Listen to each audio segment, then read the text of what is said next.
Don't download Notion, iEnterprise Productivity Hub app before watching this. Before you download Notion iEnterprise Productivity Hub, here's the key insight. It's not just a note-taking or project management tool.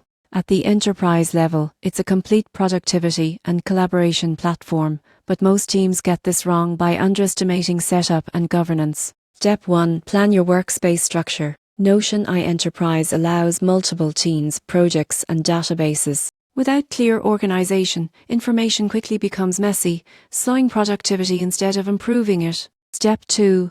Leverage I smartly. Notion I can generate content, summaries, and task automation. The surprising truth is, if you rely on I blindly, you risk generating irrelevant or inconsistent information, which can confuse your team. Step 3. Integrate with other tools. Notion Enterprise works best when connected to calendars, CRMs, and communication platforms. Teams that ignore integrations miss out on the full productivity potential. Step 4. Train your team. Adoption is critical. Teams that understand how to use features, templates, and collaborative workflows gain efficiency, while those who skip training struggle to maintain organization.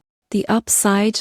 Proper use of Notion iEnterprise can centralize knowledge, streamline workflows, and boost team productivity by up to 30%, especially for large organizations with multiple departments. So should you download it? Yes, but only if your organization commits to structured workspaces, guidance training, and integration with other tools. For smaller teams, simpler plans may suffice. Subscribe for practical insights before investing in enterprise productivity tools.